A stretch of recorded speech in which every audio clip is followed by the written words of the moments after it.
여러분, 지금까지 살아오시면서 언제 가장 행복하고 만족했습니까? 아마 소원했던 것이 이루어지고 가지기 원했던 것들이 손에 쥐어지고 또한 자녀들이 좋은 성적을 거두고 원하는 직장에 들어가고 이런 인생에 살아가면서 이런 일들이 있을 때 기쁨이 생기고 만족이 생기는 것이죠. 근데 여러분, 그런 행복들이 언제나 오래 가든가요? 오래 가지가 않아요. 좋은 집에 들어갔는데 며칠은 좋지만 시간이 지나면 그만입니다.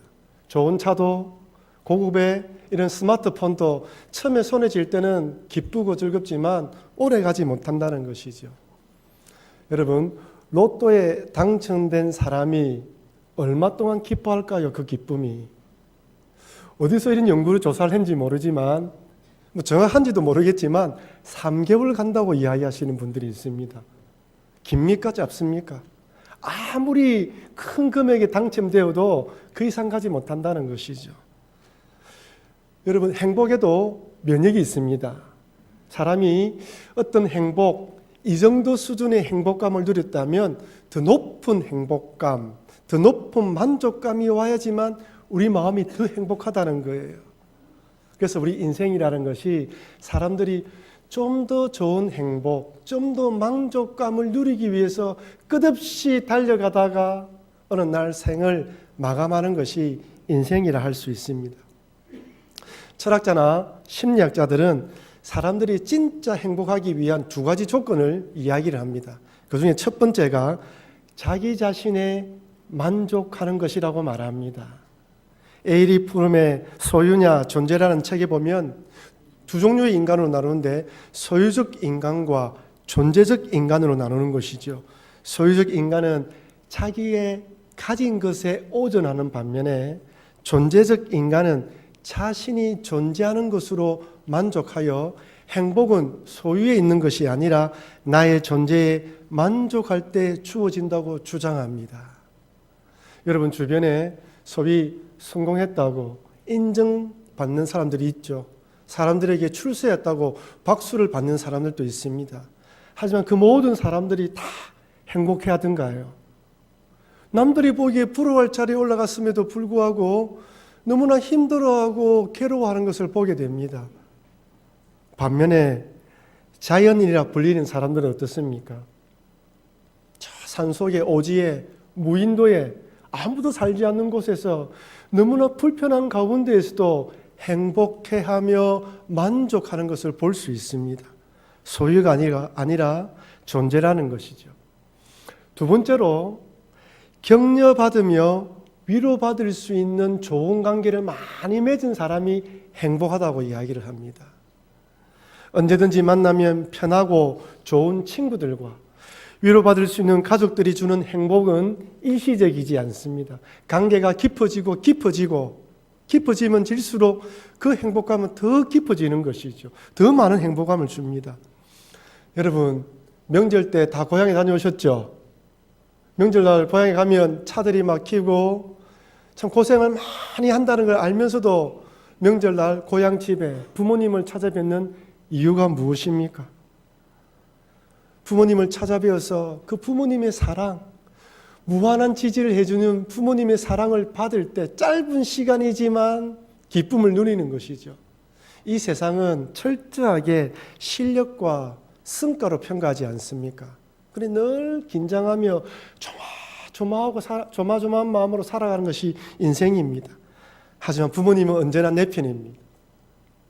잘하든 못하든 따뜻한 밥을 차려주시면서 더 먹으라 말씀해 주시고 더 챙겨주시고 본인은 드시지 않으시면서 자녀가 먹는 것만으로 좋아하시는 부모님, 여러분, 거기에는 실패가 성공이 없습니다.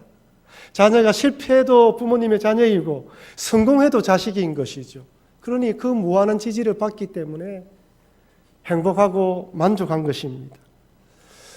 여러분, 이런 관점에서 볼 때 우리 그리스도인들은 행복할 수밖에 없는 사람들입니다. 왜 그렇습니까? 이 2가지 조건을 만족하는 거예요. 첫 번째는 존재에 대한 분명한 정체성을 가지고 있기 때문입니다. 여러분, 우리 그리스도인의 정체성이 무엇입니까? 제가 깨달아짐으로 누리는 은혜의 풍성한 시리즈로 설교하면서 셋째 시간 때 말씀드리기를 우리가 누구라고 말씀드렸습니까? 오늘 본문의 말씀처럼 육체의 욕심과 마음이 원한 대로 살던 진노의 자식에서 하나님의 백성, 하나님의 자녀가 되었습니다. 이것이 우리의 정체성입니다. 구원받은 하나님의 자녀가 됐다는 확신이 있으면 소유의 유무나 성공과 실패에 상관없이 내가 얼마나 존귀한 자인가를 깨닫게 되는 것이죠. 물론 처음부터 예수님을 구주로 믿을 때부터, 처음 교회 올 때부터 이런 확신이 생긴다고 보장할 수는 없습니다. 하지만 주님 안에서 주님을 믿고 신앙생활하면 할수록, 하나님의 말씀이 깨달아지면 깨달아질수록, 여러분, 다른 어떤 것이 아니라 내가 구원받은 하나님의 백성이구나, 내가 하나님을 모시고 있구나라는 그 기쁨으로 다른 것과 비교하지 않고 만족과 기쁨을 누리는 것입니다. 여러분, 내가 구원의 확신이 있으면요, 내 눈이 다른 사람과 비교하면서 나를 보는 것이 아니라 내 안에 내가 얼마나 존귀한 자인가를 깨달을 수 있는 눈이 생기는 거예요. 저는 우리 모든 성도인들이 이 믿음의 눈, 이 영적 눈이 생기기를 주의 이름으로 축원합니다. 여러분, 그래 되면요, 비교하지 않습니다. 남과 비교하여 상실감으로 살아가지 않고 조금 많은 걸 가졌다고 교만하지 않습니다. 왜? 예수 그리스도로 구원받은 것에 만족하기 때문이죠. 이런 믿음이 있으면 힘든 일을 만나도, 좀 어려운 일을 만나도 여기 안에서 만족을 누리게 되는 것이죠. 그래서 우리 그리스도인들은 근본적으로 만족할 수밖에 없는 자들입니다. 두 번째는 좋은 관계를 맺습니다. 하나님의 자녀가 되었다는 것은 하나님이 우리의 아버지가 되십니다. 육적의 부모님도 우리들에게 무한한 지지를 퍼부어주시는 분인데, 영적 우리 아버지도 마찬가지라는 것입니다. 여러분, 제가 지난주에 말씀드렸다시피 수많은 죄를 짓고 원하고 원하지 않던 죄를 짓고 살아간 우리들이 또 주일날 와서 이 자리에 앉아있어 있는 이유가 무엇입니까? 하나님의 용납하심, 불쌍히 여겨주시는 마음 때문에 이 자리에 앉아있는 것이죠. 어찌 보면 우리 부모님보다 우리 하나님께서 더 무한한 지지를 보내주십니다. 마태복음 7장 11절에 이렇게 말씀합니다. 같이 읽어보겠습니다. 너희가 악한 자라도 좋은 것으로 자식에게 줄 알거든 하물며 하늘에 계신 너희 아버지께서 구하는 자에게 좋은 것으로 주시지 않겠느냐. 아멘. 우리 하나님은 좋은 것을 주시는 분임을 믿으시길 바랍니다. 근데 문제가 무엇입니까? 내가 원하는 좋은 것과 하나님 주시기 원하는 좋은 것이 다르다는 거예요. 우리는 내가 원하는 걸 받기 원하지만 하나님은 다릅니다. 하나님께서 원하시는 좋은 걸 주기 원해요. 때로는 그것이 그 당시에는 괴롭고 힘들 수가 있어요.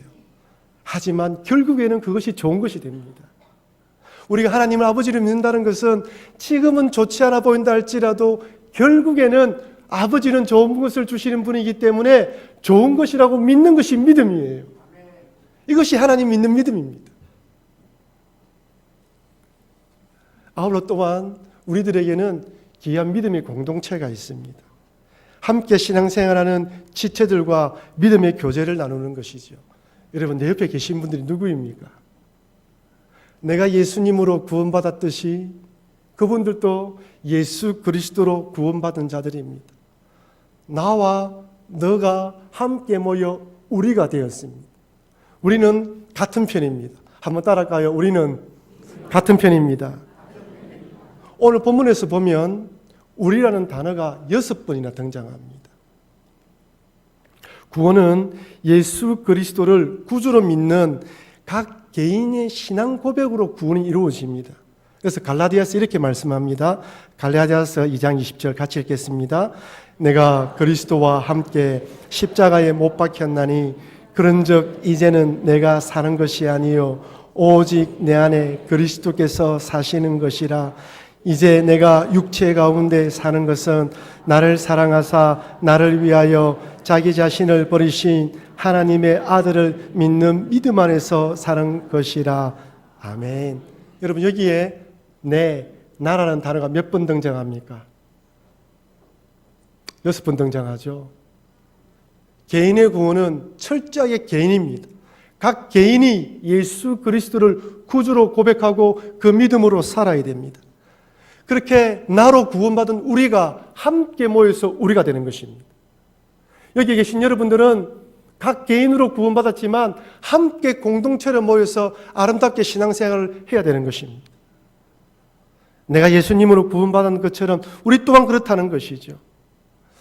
옛날 6.25 전쟁 때, 옛날 어르신들 전쟁 이야기를 들어보면요, 6.25 전쟁 때 우리가 국군이 진지를 빼앗아서 진지를 구축하고 있으면 또 적들이 쳐들어오지 않습니까? 그러면 환한 대낮에 쳐들어옵니까? 캄캄한 밤에 쳐들어옵니까? 캄캄한 밤에 쳐들어옵니다. 아무도 보이지 않는 밤에 쳐들어오면 가까이 와서 이렇게 육박전을 벌이지 않습니까? 그럼 누가 적인지 아굴인지 모른다는 거예요. 그때 서로의 머리를 잡아본답니다. 머리가 짧으면 북한군, 아마 그때 국군들이 머리가 좀 길었나 봐요. 그래서 머리가 잡았는데 잡히면 국군이에요. 안 잡히면 적군으로 알고 죽였다고 합니다. 근데 만약 그 중에서 조금 머리가 길었던 적군이 있었다면 낭패가 되는 것이죠. 아니, 적군인 줄 알고 죽였는데 아군이었다면 이 얼마나 황당하겠습니까? 아침에 해가 밝았을 때 내가 죽인 사람이 내 친구였다면 이것처럼 힘든 일이 없겠죠. 여러분, 우리들은 하나님을 아버지로 모셔서 입양된 고아들이나 마찬가지입니다. 우리는 적이 아니고 같은 편이라는 것이죠. 그래서 성도들이 모인 교회를 크게 세 가지로 말할 수 있는데, 첫째는 영적 가족 공동체라고 부릅니다. 에베소서 2장 5절 6절 말씀 같이 읽겠습니다. 허물로 죽은 우리를 그리스도와 함께 살리셨고 너희는 은혜로 구원을 받은 것이라. 또 함께 일으키사 그리스도 예수 안에서 함께 하늘에 앉히시니. 아멘. 여기에서도 우리라는 단어가 몇 번 등장합니까? 3번이에요. 우리가 함께 구원을 받아서 살림을 받았고 함께 일으킴 받아서 나중에 완성될 하나님 나라에 함께 앉게 될 영적 가족들입니다. 여러분, 한번 제가 질문하겠습니다. 가족은 내가 선택할 수 있습니까? 선택할 수 없습니다. 사랑하는 남녀가 만나서 결혼하고 난 뒤에 자녀를 낳기 원하지만 아들을 원한다고, 딸을 원한다고, 내가 원하는 시기에 자녀를 잉태하기 원한다고 되어지지 않습니다. 또한 자녀가 나는 부잣집, 재벌집에 태어나길 원하고 다른 나라의 왕족으로 태어나기 원하고 한국이 아니라 다른 나라, 미국이나 다른 나라에 태어나기 원한다 할지라도 그렇게 되지 않습니다. 가족은 내가 선택하는 것이 아니라 하나님께서 만들어주시는 것입니다. 때론 마음에 들지 않고 다투고 싸울 때도 있지만 그래도 한 가족입니다. 제가 어릴 때 친구 집에 가보면 아마 여러분 다 동일한 경험을 해보시겠지만 친구 집에 가보면 친구 엄마들이 얼마나 상냥하고 친절하게 맛있는 간식을 주는지 몰라요. 더 달라고 하면 더 주시지 않습니까? 친구 집에도 가보면 친구 누나나 형님, 오빠, 동생들은 왜 이렇게 예쁘고 그죠? 잘생기고 잘 해주는지 몰라요. 마음속으로 야, 저분이 우리 형님 됐으면 좋겠다, 우리 누나 됐으면 좋겠다라고 생각 다 해보셨죠? 예, 저도 해봤습니다. 친구 보고 친구에게 야, 너희 누나가, 오빠가, 엄마가 우리 엄마, 누나, 형님 됐으면 좋겠다 이야기하면 친구가 뭐라고 합니까? 같이 살아봐라. 다 그래 이야기합니다. 저는 물론 개 중에 정말 좋지라고 말한 친구도 있지만 대부분이 같이 살아봐라고 이야기해요. 한두 번 볼 때는 괜찮지만 같이 살아보면 안 그렇다는 것입니다. 여러분, 그 친구 엄마 나에게 잘해주지만 위기의 순간에 저를 구원합니까? 제 친구를 구원합니까? 제 친구를 구원해요. 왜? 자기 자식이거든요. 우리 어머니도 마찬가지입니다. 여러분의 어머니도 마찬가지지 않습니까? 여러분도 여러분 자녀를 구하지 않아요. 때로 미워도 싫어도 왜 그렇습니까? 가족이기 때문입니다. 어릴 때 아이들이 참 잘 싸우죠. 저희도 제가 아들이 있고 딸이 있지 않습니까? 이 초등학생들, 아니 유치원 때 얼마나 많이 싸웁니까? 2살 터울이지 않습니까? 한 번은 저 교대에서 이렇게 양정 쪽으로 거쳐서 집으로 오는 길에 차를 타고 몰고 오는데 뒤에서 너무너무 싸우는 거예요. 문제가 짜증나지 않습니까? 그래서 제가 자꾸 싸우면 차에서 내리게 한다. 이번엔 진짜 마지막이다. 또 싸우는 거예요. 그래서 너무 화가 나가지고 길거리에 차를 대어놓고 막내 아들을 끄집어내는 신용을 했습니다. 누나가 어떻게 한 줄 압니까? 잡아당겨요. 그렇게 싸우면서도 왜? 내 동생이거든요. 미워도 내 동생이에요. 이게 가족입니다. 때로는 싸울 때도 있고 때로는 마음에 들지 않을 때도 있지만 위기의 순간에는 잡아당겨주는 것, 붙잡아주는 것. 왜? 가족이기 때문이에요. 가족은 내가 선택할 수 없는 것처럼 신앙 공동체도 내가 선택하는 것이 아닙니다. 여러분이 부산북교에 등록을 하셨고 모태신앙으로 이 교회에서 신앙생활을 하지만 하나님께서 여러분들을 부산북교에 오도록 만들어 주셨습니다. 여러분이 선택한 것이 아니에요. 한 가족으로 보내주셨기 때문에 때로는 아플 수가 있고 힘들 수가 있을 때 그때는 같이 아파하고 힘들어하고 사단마귀가 잡아당겨서 끌고 가려고 하면 붙잡아주면서 같이 힘을 세워주도록 만들어주신 신앙 공동체가 우리 부산북교회입니다. 그럼 여러분 한 가족 공동체로 불러주셨다는 것을 잊지 마시고 함께 기도하고 위로하시기를 바랍니다. 사랑방으로 모일 때마다 성교회로 모여서 사역하며 교제 나눌 때마다 영적 가족임을 잊지 마시고 이 믿음으로 신앙생활 하시는 여러분과 제가 되길 주의 이름으로 축원합니다. 한번 따라합시다. 우리는 한 가족입니다. 우리는 한 편입니다. 잊지 마십시오. 여러분 두 번째는 우리는 지체 공동체입니다. 신분상으로 예수 그리스도를 구주로 믿어서 가족이 되었다면요, 하나님의 자녀, 백성이 되었다면 사역하는 측면, 교회에서 봉사하는 측면으로는 지체 공동체예요. 몸에 각 기관이 서로 다른 역할을 하듯 우리 또한 예수 그리스도를 머리로 하고 각 몸의 지체처럼 역할을 하는 거예요. 여러분 성도들 가운데 어떤 분들은 이 팔과 다리 역할을 하시는 분이 있습니다. 어려운 일이 있을 때 재빨리 달려가서 자기 손으로 돕는 분이 있어요. 꼭 어려운 곳에 가면 꼭 그분이 있습니다. 또 어떤 분은 눈의 역할을 하시는 분이 있어요. 우리 성도들의 각 성도들의 필요를 재빨리 파악하고 그 필요들을 알려주는 것이죠.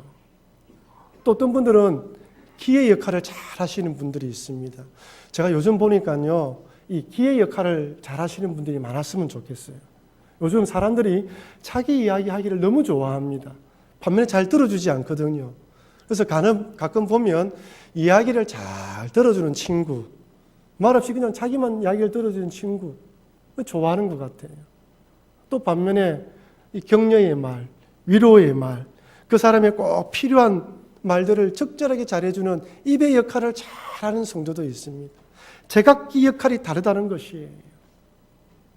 여러분, 이 재미있는 것은 우리 몸의 각 기관을 생각할 때 몇 가지 특징이 있는데 그 중에 첫 번째가 또 무엇이냐면 중요한 기관일수록 몸 안에 있고 작다는 거예요. 겉으로 드러난 팔, 다리 등이 사고를 당하거나 어떤 이유로 제 기능을 발휘하지 못하도록 생명에는 지장이 없지만 몸 안에 있는 어떤 작은 기관들이 다쳐서 상하게 되면 생명과 바로 직결되는 경우가 너무 많이 있습니다.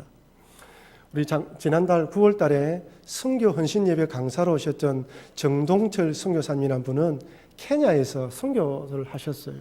근데 선교하는 가운데 몸에 이 대장에 암이 번지고 있었는데 본인이 몰랐던 거예요. 근데 하나님께서 말라리아를 걸리게 하시고 배가 아프시게 하면서 한국으로 올 수밖에 없도록 만들어서 한국에 왔어야 대장암이라는 진단을 받았습니다. 처음에 진단을 받았을 때는 의사가 목사님, 선교사님 사기입니다. 열어봐야 되지만 사기다고 이야기를 하더라는 거예요. 근데 수술을 해보니까 이 암이 대장에 있었는데 다른 장기로는 이게 전이가 되었는데 뿌리를 내리지 않아서 걷어만 냈고요. 안타까운 것은 비장까지 수술하면서 제거를 했다고 합니다. 그래서 제가 성경에서 비장이 무슨 역할을 합니까? 물어봤어요. 여러분, 비장이 무슨 역할을 하는지 아십니까? 면역체계를 담당한다고 합니다. 그럼 평생 주사든지 약이든지 면역제를 먹어야 된다는 거예요. 그 조그마한 그 비장이 없어지니까 이 몸이 평생 그런 약을 먹어야 된다는 거예요. 여러분, 우리 머리 정중앙에 해마라는 기관이 있습니다. 이 해마라는 기관이 우리가 보고 들은 것을 정리하여 저장하는 역할을 한다고 합니다. 근데 이 해마에 문제가 생기면 문제가 생기기 전까지의 기억들은 괜찮은데 그 이후부터 저장이 되지 않아요. 어제 있었던 일들을 기억하지 못하고 심한 경우 몇 시간 전에 일어난 일들을 기억하지 못할 수가 있다고 합니다. 작고 귀한 것들은 몸속에 있다는 것이죠.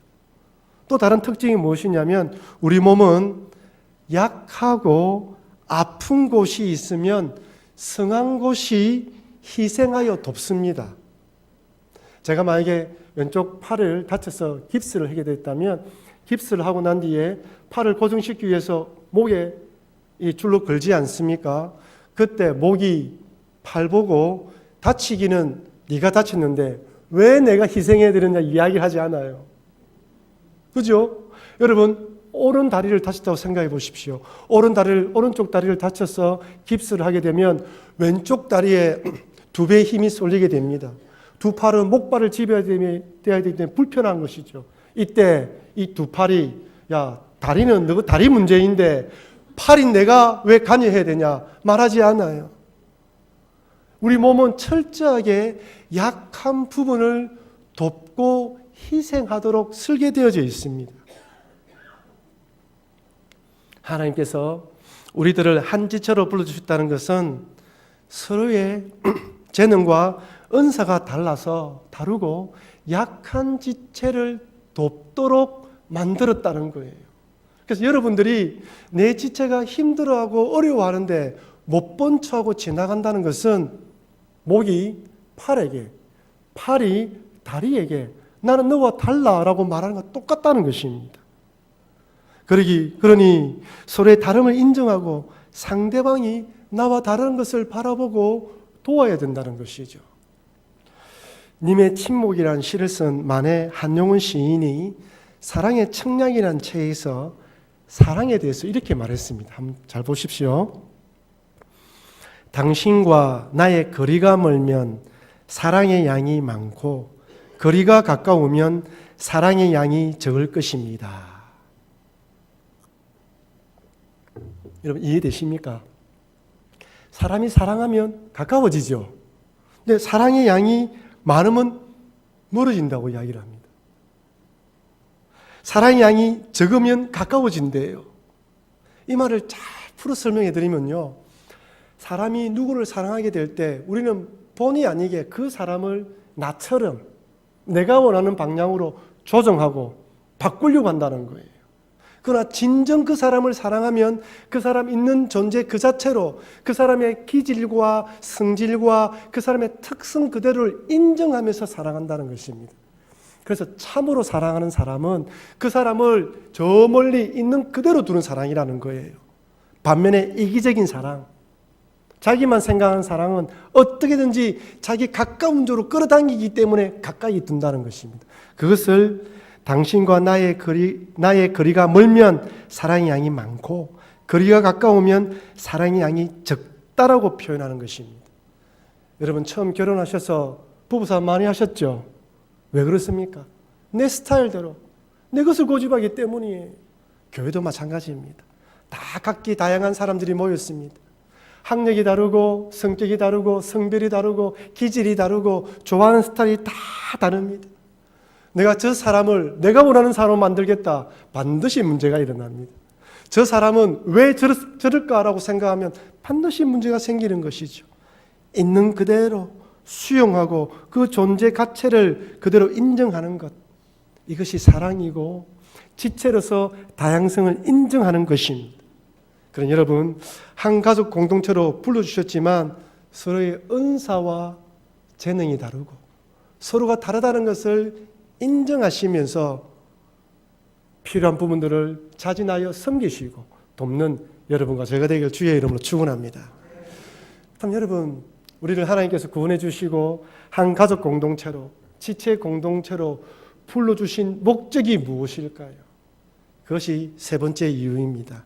하나님께서 거하실 성령의 전 처소가 되기 위함입니다. 에베소서 2장 20절에서 22절 말씀 같이 한번 읽어볼까요? 너희는 사도들과 선지자들의 터 위에 세우심을 입은 자라. 그리스도 예수께서 친히 모퉁이 돌이 되셨느니라. 그의 안에서 건물마다 서로 연결하여 주 안에서 성전이 되어가고 너희도 성령 안에서 하나님이 거하실 처소가 되기 위하여 그리스도 예수 안에서 함께 지어져 가느니라. 아멘. 한번 따라할까요? 우리들은 하나님이 거하실 처소입니다. 목적이에요.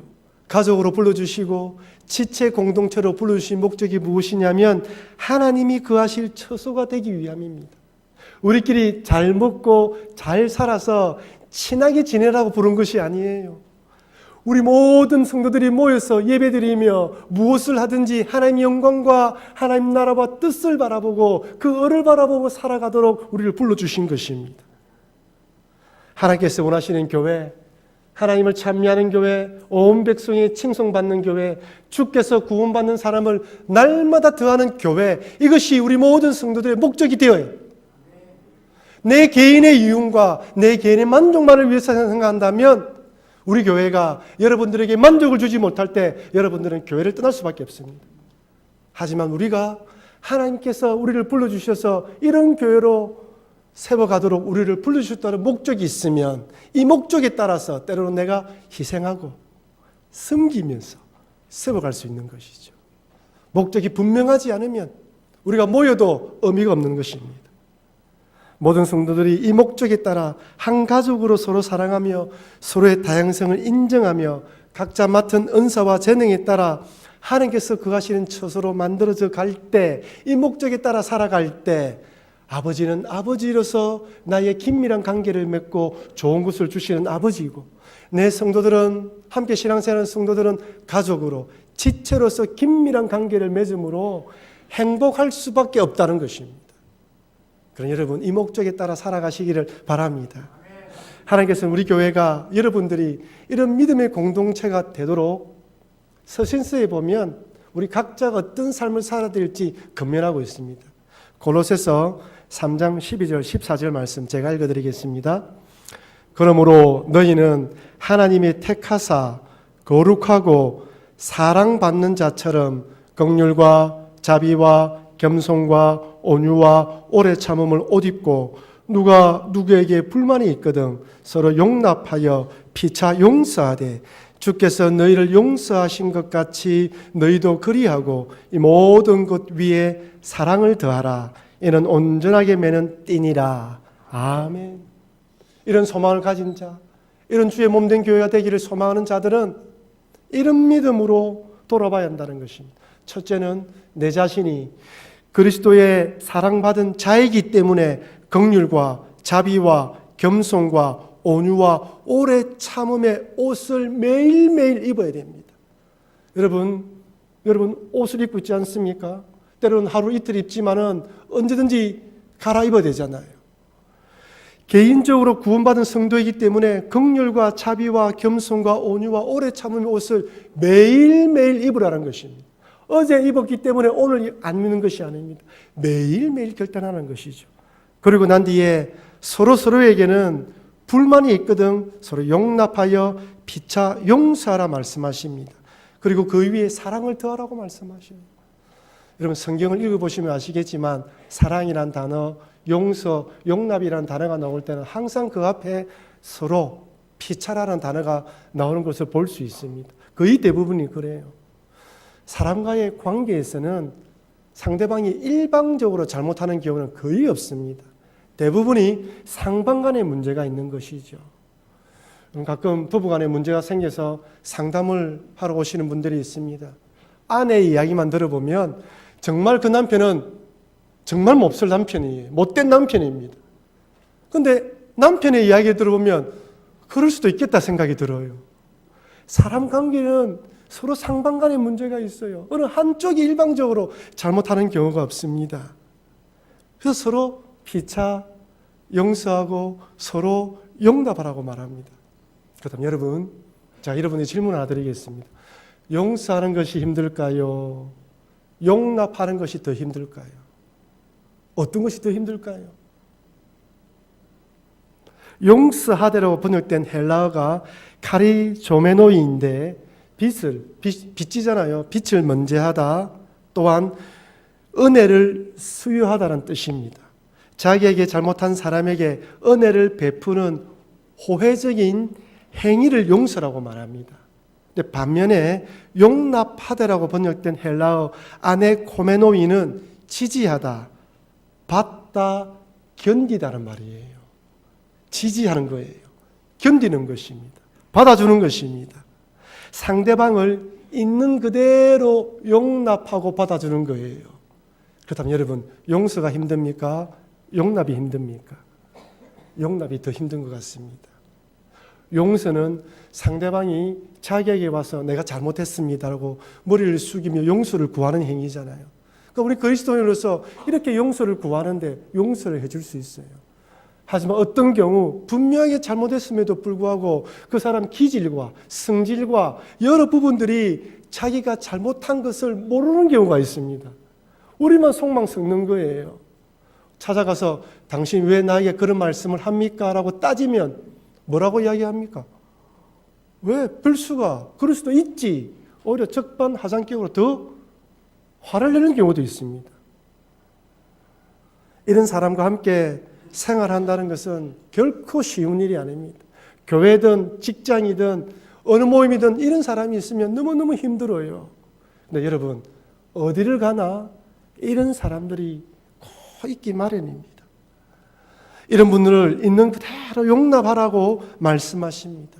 하나님께서 나를 용납해 주었던 것처럼 그런 사람들도 용납하라고 말씀하시는 것입니다. 제가 이렇게 말씀드리면 머릿속에 떠오르는 사람 있죠? 직장에, 학교에, 그리고 여러분이 모이는 단체 안에서 저 사람이 저 이야기를 들어야 되는데, 여러분 반대로 한번 생각해 보셨습니까? 내가 다른 사람에게 그런 사람이 될 수 있겠다. 나도 다른 사람이 나를 용납해 줬기 때문에 그 공동체에 있을 수 있구나라고 한번 생각해 봤습니까? 우리 모두가 똑같습니다. 내가 용납을 해 줘야 되는 것처럼 나도 용납되었기 때문에 같이 있는 것입니다. 아니, 그도 나도 하나님께서 용서하시고 용납해 주었기 때문에 부산북교에서 함께 신앙생활 할 수 있게 된 것입니다. 그럼 여러분, 힘들고 어렵더라도 우리 서로가 서로에게 얼마든지 잘못할 수 있다는 것을 기억하시고 용서를 빌면 용서하시고 때로는 용납하셔서 아름다운 공동체로 만들어 가시길 바랍니다. 사랑하는 성도 여러분, 우리 그리스도인들은 복된 삶을 살아갈 수밖에 없습니다. 진노의 자녀에서 하나님의 자녀로 신분이 바뀌었습니다. 하나님 아버지라 부르며 교회에서 구원받은 형제 자매들과 함께 긴밀한 사랑의 교제를 나눌 수밖에 없습니다. 그러나 여러분, 세상의 다른 소유나 다른 것으로 만족하지 마시고 구원받은 하나님의 백성으로서 함께 신앙생활하는 지체들과 신앙생활하는 것으로 만족을 누리시는 여러분과 제가 되길 바랍니다. 아울러 또한 하나님께서 부산북교에서 이런 복된 관계를 맺도록 선택해 주셨음을 잊지 마시고 서로 간에 용서하시고 피차 용납하심으로 하나님께서 거하실 처소로 만들어 가시는 여러분과 제가 되길 주의 이름으로 축원합니다.